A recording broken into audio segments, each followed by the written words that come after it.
Assalamualaikum warahmatullahi wabarakatuh.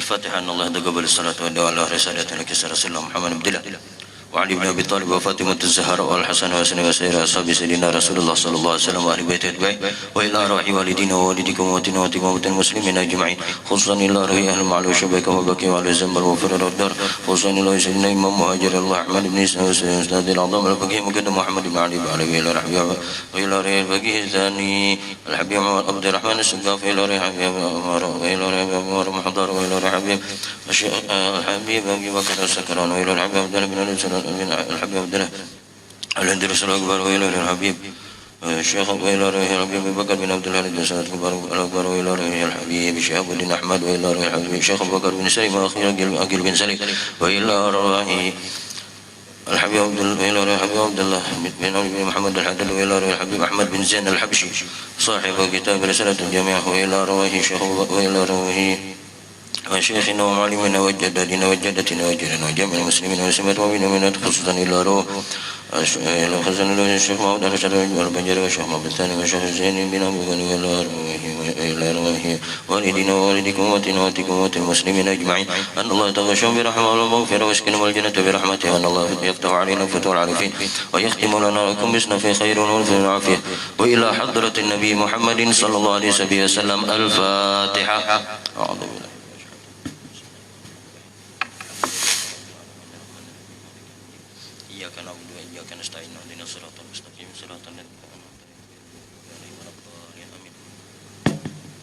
Dujung sama dengar jawab pian dengar ja alhamdulillah. Bismillahirrahmanirrahim. Alhamdulillahi rabbil alamin wa bihi nasta'inu ala umuri dunya waddin. Allahumma salli wa sallim ala sayyidina Muhammad zainil wujud sahibil maqamil mahmud wa ma'dinil karami wal jud wa ala alihi wa sahbihi wa farrij kuruba ummatihi ya barru ya wadud amma ba'du. Subhanaka la ilma lana illa ma 'allamtana innaka antal alimul hakim wa la hawla wa la quwwata illa billahil aliyyil azim. Rabbi shrah li sadri wa yassir li amri wahlul 'uqdatam min lisani yafqahu qawli. Nawaina ta'alluma wa ta'lim wa tadhakkura wa tadhkir wan naf'a wal intifa'a wal ifadata wal istifadah wal hatha ala tamassuki bi kitabillahi wa sunnati rasulih wad du'a ila al huda wad dilalata ala al khair ibtigha'a wajhillahi wa mardatihi wa qurbihi wa thawabihi. Alhamdulillah, segala puji bagi Allah Subhanahu wa taala yang telah memberikan kepada kita nikmat taufik, hidayah serta inayah dan dipanjangkan umur kita, disehatkan badan kita sehingga kita dapat berkumpul di tempat yang mulia ini. Mudah-mudahan dengan berkat perkumpulan kita ini Allah Subhanahu wa taala selalu memuliakan kita di dunia maupun di akhirat. Mudah-mudahan Allah Subhanahu wa taala mengampuni seluruh dosa-dosa kita, dosa kedua orang tua kita, dosa guru-guru kita, dosa seluruh keluarga kita dan dosa jiran-jiran kita. Dan mudah-mudahan Allah Subhanahu wa taala mengabulkan seluruh hajat-hajat kita, hajat kedua orang tua kita, hajat guru-guru kita, hajat seluruh keluarga kita dan hajat jiran-jiran kita. Dan mudah-mudahan Allah Subhanahu wa taala menyembuhkan yang sakit di antara kita, dan mudah-mudahan Allah Subhanahu wa taala selalu memberikan keafiatan kepada kita, dan mudah-mudahan Allah Subhanahu wa taala menjauhkan kita dari bala musibah yang akan diturunkan kepada kita. Amin amin amin ya rabbal alamin. Kemudian salawat serta salam mudah-mudahan selalu tercurahkan keharibaan kita, qudwah kita, idola kita, panutan kita, baginda Nabi besar Muhammad sallallahu alaihi wasallam serta para sahabat, kerabat dan para pengikut beliau sampai hari kiamat kelak. Sebelum kita mulai pengajian kita, terlebih dahulu ulun ingatkan kepada bubuhan pian, karena di dalam agama kita disuruh saling ingat mengingatkan. Jadi ulun ini cuma mengingatkan aja. Ulun ingatkan kepada bahan pian, mungkin di antara kita waktu masuk ke dalam masjid ini ada yang kada ingat berniat i'tikaf. Jadi mari sama-sama kita pasang niat i'tikaf. Sengaja aku beriktikaf di dalam masjid ini selama aku di dalamnya sunnah karena Allah Ta'ala. Kenapa kita disuruh i'tikaf? Karena i'tikaf ini gawian ya nyaman, biar ada bacaan. Duduk aja kita di masjid nih, duduk hendak guring enggak? Hendak apa enggak di masjid? Cuma berniat i'tikaf dapat pahala. Dan pahalanya ujar baginda Rasulullah sallallahu alaihi wasallam disebutkan dalam sebuah hadis, barang siapa yang beriktikaf seperti memerah susu onta. Kira-kira berapa lawas memerah susu onta tuh? Kayak itu aja nah, sampai titik banyu pada puting onta tuh. Lawas ke setumat. Setumat aja kalau nah gitu aja. Ini misalnya susunya nah gitu. Sabada kita duduk atau niat i'tikaf di dalam masjid sekedar memerah susu onta, maka pahalanya ibarat kita memerdekakan satu orang jariyah, satu orang budak. Yang mana zaman sekarang gak ada lagi budak.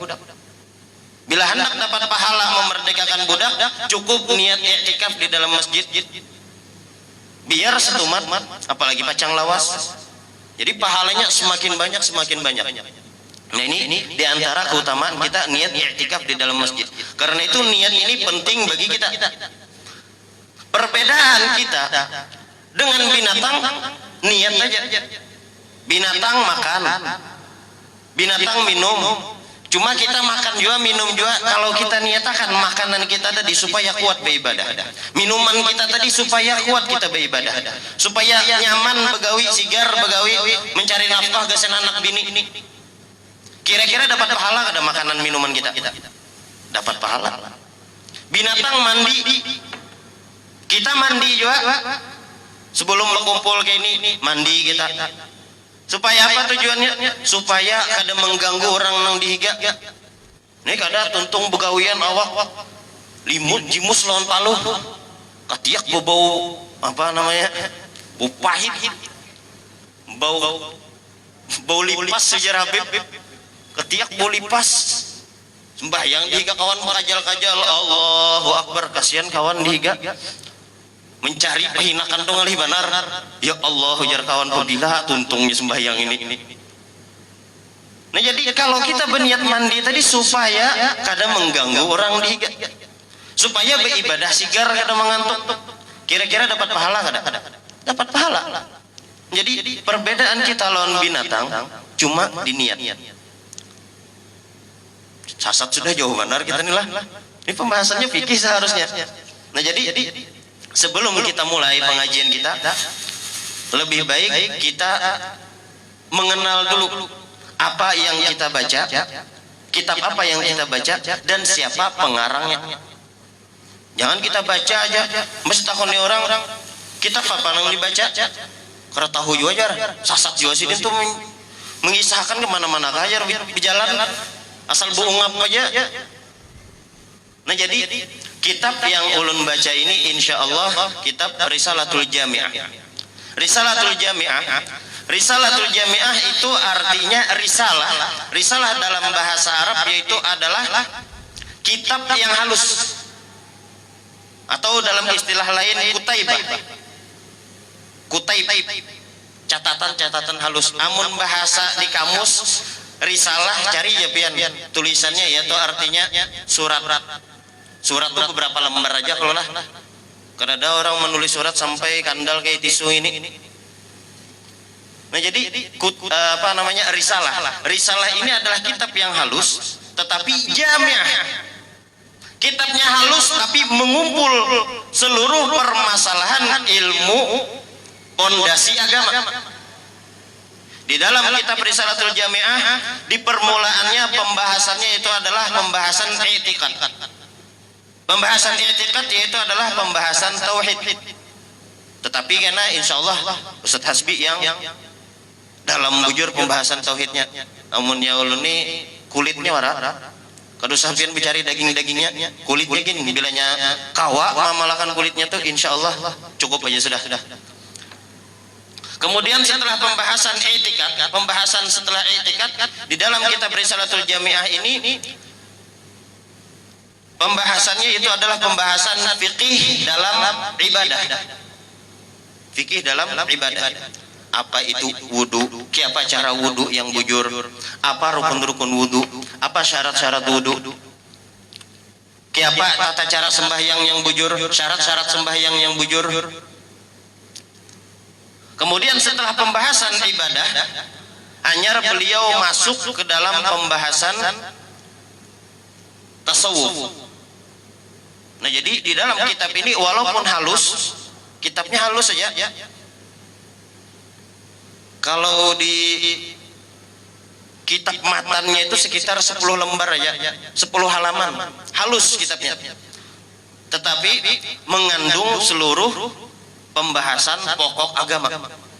Bahkan disebutkan oleh Al-Habib Ali Masyhur bin Muhammad bin Salim bin Hafidh, kakanda, Allah yarham, kakanda daripada guru mulia Al-Habib Umar, ujar sidin, barang siapa yang belajar Risalatul Jami'ah kemudian ia mengamalkan isi yang di dalamnya, maka orang tersebut adalah orang yang faqih fiddin, orang yang alim di dalam agamanya dalam masalah ibadah. Mudah-mudahan kita kawa belajar dan mengamalkan isi-isinya. Setelah kita mengetahui nama kitab Risalatul Jami'ah dan isinya pembahasannya tauhid, fikih dan tasawuf. Siapa pengarangnya, siapa? Pengarang daripada Risalatul Jami'ah ini yaitu adalah Al-Habib Ahmad bin Zain Al-Habsyi. Al-Habib Ahmad bin Zain Al-Habsyi, yang mana marja'nya para Al-Habsyi, Habaib Al-Habsyi itu diantaranya kembali kepada Al-Habib Ahmad bin Zain Al-Habsyi. Dan yang satunya ada dua marja tempat kembali, misal Habib Fulan bin Fulan Al-Habsyi, Habib Fulan bin Fulan Al-Habsyi, takuni ja, pian kembalinya kepada siapa? Oh, aku jasidin kepada Al-Habib Fulan bin Fulan, pedatuan sidin Al-Habsyinya. Oh, aku Al-Habsyinya kepada Habib Ahmad bin Zain Al-Habsyi. Jadi beliau ini Al-Habib Ahmad bin Zain Al-Habsyi, beliau ini memiliki maqam yang sangat tinggi di sisi Allah Subhanahu wa taala. Dan di antara manaqib Al-Habib Ahmad bin Zain Al-Habsyi, beliau tinggal di kota Hautah. Hautah itu sekitar 1 atau 2 jam dari Tarim. Itu Hautah. Al-Habib Ahmad bin Zain Al-Habsyi.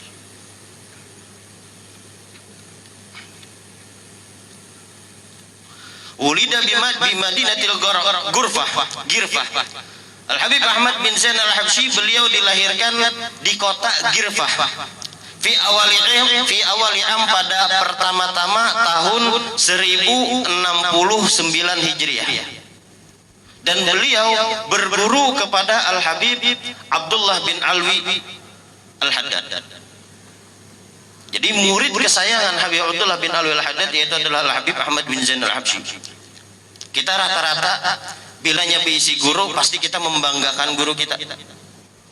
Oh, aku muridnya Fulan bin Fulan, aku muridnya Fulan bin Fulan, aku muridnya Fulan bin Fulan.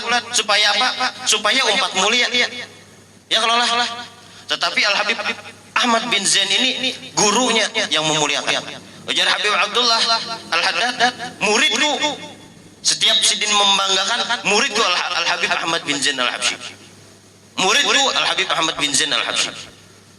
Artinya apa? Artinya Al-Habib Ahmad bin Zain Al-Habsyi ini beliau adalah orang yang memiliki kedudukan di sisi Allah Subhanahu wa taala dan memiliki kedudukan di sisi gurunya.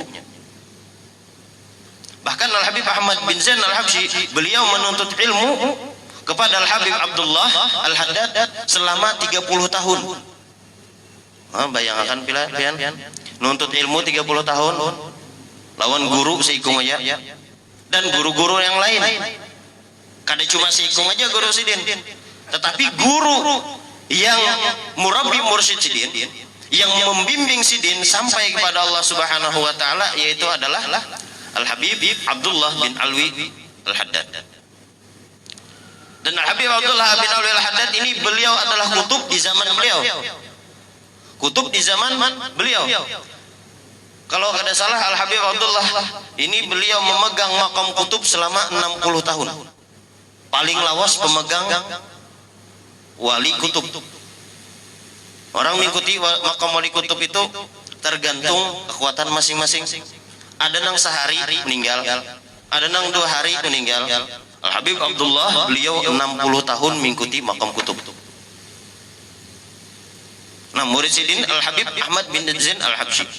Pernah suatu hari Al Habib Abdullah Al Haddad, Al Habib Abdullah Al Haddad ditawarkan kedudukan seperti kedudukan Syekh Abdul Qadir Al Jilani. Yang mana Syekh Abdul Qadir Al Jilani beliau mengatakan, wali-wali di zamanku berataan ada di bawah telapak batis aku. Artinya Sidin pimpinan para wali, Sultanul Auliya. Nah, suatu hari Al Habib Abdullah bin Zaid Al Habib Abdullah Al Haddad, ini bagi orang yang belajar ilmu tasawuf, belajar ilmu kalau bagi orang yang ya khurafat, kisah, bid'ah, ini itu, kan harapan percaya.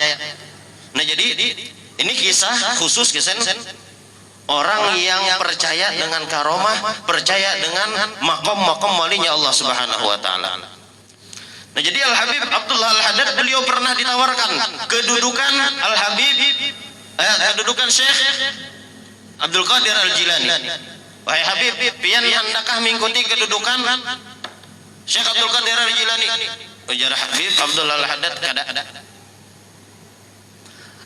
Aku hendak lebih tinggi lagi kedudukan daripada Syekh Abdul Qadir Al Jilani. Bila nyai hendak memberi makam itu, bari kepada muridku Al Habib Ahmad bin Zain Al Habsyi. Karena itu para ulama mereka mengatakan bahwasanya kedudukan Al Habib Ahmad bin Zain Al Habsyi sama kedudukannya dengan Syekh Abdul Qadir Al Jilani, cuma berbeda zaman. Nah, dan Al Habib Ahmad bin Zain Al Habsyi ini beliau diberi gelar Abul Masajid. Kunyah Sidin Abul Masajid. Kenapa diberi gelar Abul Masajid? Karena Sidin hobi membangun masjid. Bahkan diriwayatkan hampir 300 masjid di provinsi Hadramaut, Al Habib Ahmad bin Zain Al Habsyi yang membangun. Mun kita membangun sebuah masjid tuh. Tetapi masjid di sini, yang dimaksud masjid di sini lain masjid yang jame. Masjid jame ada perbedaan antara masjid jame dan masjid biasa. Masjid jame yaitu adalah masjid yang dilaksanakan sembahyang Jumat. Masjid juga. Ada masjid biasa, namanya masjid. Amun ujar kita bisa langgar, bisa musola. Tetapi kalau wakafnya untuk masjid itu dinamakan masjid. Misal pian mengolah bangunan, ujar pian, aku wakafakan bangunan ini karena Allah Ta'ala, jadi masjidnya Allah Ta'ala. Itu masjid hukumnya. Kada boleh bagi orang yang haid, kada boleh orang yang nifas, kada boleh orang yang junub berdiam di dalam situ. Kenapa? Hukumnya masjid. Jadi ujar ulama fikih, apapun yang diwakafkan karena Allah Ta'ala diniatkan untuk masjid, itu jadi masjid. Walaupun misal kita berisi tanah, ujar kita tanah nang seini, tanahnya 1x2 meter misal, siapa ada 1x2 meter gitu, ujar kita nih tanah nih kuwakafakan jadi masjid. Itu maka tanah itu jadi masjid, dihukumakan hukum masjid. Kada boleh bagi orang yang haid, yang nifas berdiam di atas tanah tadi. Kenapa? Karena hukumnya hukum masjid. Dan kita boleh niat itikaf di situ. Niat itikaf, sengaja aku beritikaf di dalam masjid ini selama aku di dalamnya sunnah karena Allah Ta'ala. Bujar musolang itu berniat itikaf jualah. Kalau yang mewakafkan meniat masjid berarti itu jadi masjid. Paham buan? Nah, jadi tergantung niat yang mewakafkan. Kalau ini mewakafkan masjid, walaupun bangunannya halus, musala ujar kita langgar surau, tetap sambatannya masjid. Hukumnya tetap hukum masjid. Walaupun tulisannya singganalan musola langgar, tulisannya singganalan, tetap kita disuruh i'tikaf di dalam situ. Nah, jadi Al Habib Ahmad bin Zain Al Habsyi, beliau ini diberi gelar Abul Masajid. Setiap tempat yang beliau lewati dibangun sidin masjid. Setiap kampung yang beliau lewati, beliau berdakwah di situ, dibangunkan sidin masjid. Karena itu diberi gelar Abul Masajid. Bahkan kedada para ulama sampai sekarang kedada yang diberi gelar Abul Masajid selain sidin. Karena itu Al Habib Ahmad bin Zain Al Habsyi ini beliau adalah kebanggaan daripada guru-gurunya dan daripada para Al-Habsyi. Kenapa? Karena para habaib-habaib Al-Habsyi beisi kai yang kadada tandingannya, beisi datu kadada tandingannya. Amun yang beisi karamat banyak, yang beisi apa lagi? Yang sugih banyak, yang beisi ilmu banyak, tetapi yang membangun masjid sampai beratus-ratus kadada. Nah, jadi Al Habib Ahmad bin Zain Al Habsyi beliau diberi gelar Abul Masajid, bahkan saking alimnya Al Habib Ahmad bin Zain Al Habsyi, beliau diberi gelar Syafi'i Shagir, Imam Syafi'i halus, saking alimnya dalam ilmu fikih. Ini Al Habib Ahmad bin Zain Al Habsyi. Karena itu sidin bahkan di dalam muqaddimah sidin, di dalam permulaan kitab Risalatul Jami'ah ini, karena di dalam mukaddimahnya beliau mendoakan mudah-mudahan ujar sidin bagi yang belajar kitabku ini dan mengamalkannya, mudah-mudahan orang tersebut menjadi orang yang alim zahiran wa batinan, menjadi orang yang alim zahir dan batin. Kenapa? Karena di dalamnya tadi sudah kita bahas, dalamnya membahas tauhid, dalamnya membahas fikih, dan di dalamnya membahas tasawuf, ilmu kebatinan. Nah, jadi barang siapa yang mengamalkan ilmu ini, insya Allah berkat doa Al Habib Ahmad bin Zain Al Habsyi menjadi ulama zahir dan batin. Yang dimaksud ulama di sini, orang alim di sini, yaitu adalah orang yang mengetahui hukum-hukum yang inya pelajari. Misal pian hendak berwudu, apa syaratnya wudu? Apa rukunnya wudu? Apa yang membatalkan wudu? Lalu kita belajar, tahu kita alim pian namanya. Alim dalam ilmu wudu. Jadi yang dimaksud alim di sini dalam pembahasan hal-hal tertentu. Nah, kemudian Al Habib Ahmad bin Zain Al Habsyi ini beliau juga banyak memiliki karangan. Di antara karangan beliau yang lain yaitu adalah kitab Syarah Ainiyah, yang mana Al Habib Abdullah Al Haddad beliau menulis sebuah syair yang mana ujungnya huruf ain. Insyaallah bahan pian bisa aja mendengar kalau lah Syarah Ainiyah. Itu ujungnya ain. Dan yang mensyarahkan cuma Al Habib Ahmad bin Zain Al Habsyi. Saking alimnya Al Habib Ahmad bin Zain Al Habsyi ini. Nah, jadi kita mengambil berkah sidin, dan beliau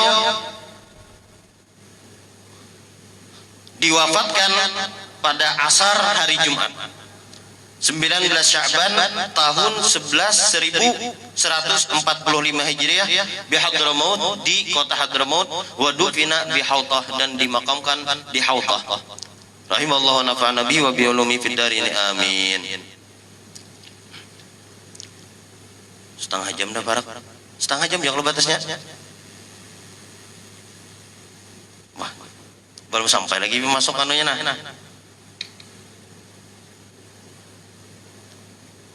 Sedang ya kalau sudah? Sedang nggak? Karena bila masuk lawas lagi pian. Karena Bismillahirrahmanirrahim itu pembahasannya makna Bismillah apa? Kenapa dimulai dengan Bismillah? Habis itu apa hukumnya membaca Bismillah? Kan cukup 5 menit. Insya Allah minggu kena aja lah. Supaya bahan pian ada juga semangat. Minggu kena datang pulang. Jadi ada bayangan-bayangan sudah, oh kenapa setiap para ulama itu, setiap para pengarang kitab memulai karangannya dengan Bismillahirrahmanirrahim. Kenapa? Apa hukumnya membaca Bismillahirrahmanirrahim itu? Apa makna daripada Bismillahirrahmanirrahim? Apa keutamaan daripada Bismillahirrahmanirrahim? Adakah anunya kisah tentang Bismillahirrahmanirrahim? Insya Allah di minggu yang akan datang, soalnya ulun belum murajaah juga. Cuma insya Allah ada jadi kepala nih, ada aja ingatan sedikit. Cuma kurang mantap juga mungkin ada murajaah.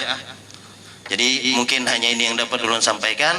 Kalau ada salah dan khilaf, ulun ampun maaf. Kalau ada perkataan atau apapun daripada ulun tingkah laku yang menyinggung pian atau mengganggu telinga pian, suara ulun terlalu nyaring atau apa, ulun ampun maaf.